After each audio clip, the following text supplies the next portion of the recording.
Mass FM, Massinion en live, par vous, pour vous. Salut à tous chers auditeurs, ici Reda Mouhsine sur les ondes de Mass FM. J'espère que vous allez bien. Aujourd'hui on se retrouve sur notre émission littérature. Nous retrouverons Hamza et Nizar, nos deux chroniqueurs qui vont nous parler d'un héros charismatique. Alors Hamza, tu vas nous parler du nouveau film The Amazing Spider-Man. Et oui Reda, on l'attendait de pied ferme, l'homme araignée fait son retour dans un énième reboot avec la grande nouveauté d'intégrer à fond l'univers des Avengers. Mais peut-il s'imposer une nouvelle fois sur grand écran après l'échec de la saga The Amazing Spider-Man? En tout cas, 2 bandes annonces ont été divulguées jusqu'ici. Peut-être une manière de multiplier ses chances auprès du public. Attendus désespérément, ces 2 trailers ne nous ont pas déçus. Survoltés, spectaculaires, drôles. Bref, ils nous promettent un film qui envoie du lourd, il n'y a aucun doute. La première bande-annonce met l'accent sur la personnalité du héros. Peter Parker est un lycéen qui vit sa vie et rêve de grandes aventures. On comprend que ce n'est plus à un jeune adulte qu'on a affaire, mais bien à un gamin avec tout ce qu'il y a d'attachant et d'agaçant. Quant à elle, la seconde bande-annonce se focalise sur l'intrigue et se contente de jouer sur les valeurs sûres. Le héros, le méchant, Tony Stark, les costumes et quelques scènes d'action. Alors que Tobey Maguire et Andrew Garfield avaient respectivement 27 et 29 ans, se cache sous le fameux costume de l'homme araignée Tom Holland, qui n'en a que 20, et il a pourtant l'air d'en avoir une quinzaine. D'ailleurs, on peut voir que ce costume a subi une belle mise à jour. Il a maintenant des ailes en toile sous les bras, dans un hommage au costume classique du personnage, qui pourrait également permettre à Spidey de glisser dans les airs de façon wingsuit.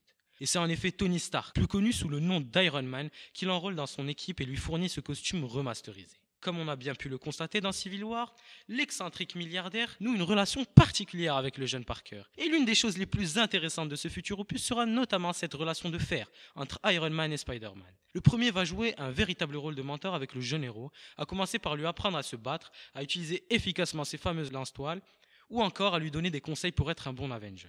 Autre chose intéressante à retenir, c'est le côté fun, humoristique de l'homme araignée. Et ce Spider-Man Homecoming semble bien décidé à respecter cet aspect de l'œuvre créée par Stan Lee. Entre vannes sur les Avengers et situations comiques, cette nouvelle adaptation est bien partie pour nous faire rire. Bien évidemment, l'action est au rendez-vous. Si Spider-Man a toujours eu un côté cool, ses aventures restent explosives. Vulture, alias le vautour, n'est autre que le grand méchant du film, l'un des plus farouches adversaires de Spider-Man dans cette nouvelle adaptation. Avec ses immenses ailes mécaniques et ses griffes, il ferait presque passer le bouffon vert, Venom ou encore Dr Octopus pour des méchants de bac à sable. Bref, Spider-Man va avoir du fil à retordre. Et heureusement, il pourra compter sur son mentor Iron Man et peut-être d'autres Avengers, car on le voit après tout se balader dans leur QG. Bref, réponse le 12 juillet 2017. Merci beaucoup Hamza pour ces informations. Nous retrouvons à présent Nizar qui nous parlera d'un personnage dans un manga nommé GTO. Nizar, à toi la parole.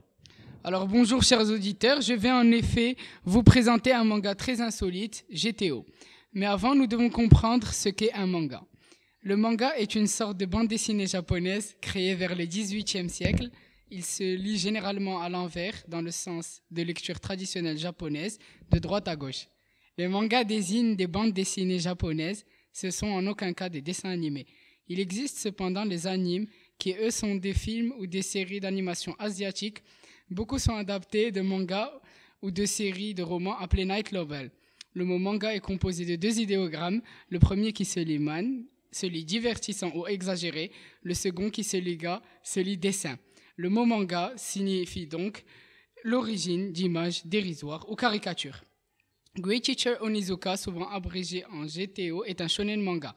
Grand succès de Toro Fujisawa, GTO est prépublié pour la première fois dans l'hebdomadaire Weekly Shonen Magazine Japon en 1997 et reçoit le prix de son militaire dans Kodansha. La version française est éditée par Pika Édition depuis février 2001.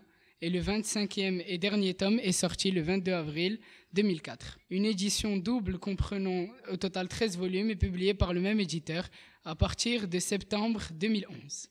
Nous allons maintenant nous concentrer sur l'histoire insolite et l'épique personnage Onizuka Ekichi, 22 ans, célibataire et libre comme l'air. C'est un jeune professeur au passé douteux qui est nommé pour son premier poste dans une classe difficile.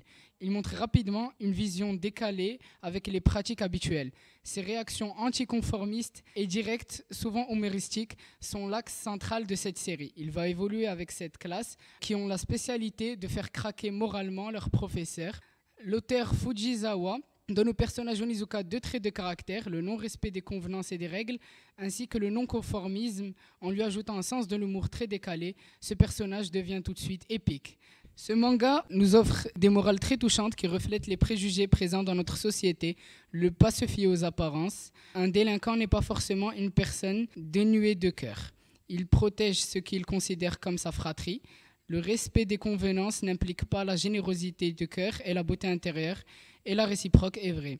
Cette œuvre montre également l'inhumanité des personnes ordinaires, le fait qu'une personne quelconque peut devenir inhumaine, cruelle dans la réalité et l'existence. On le voit à travers le comportement odieux de certains élèves et professeurs dans ce manga.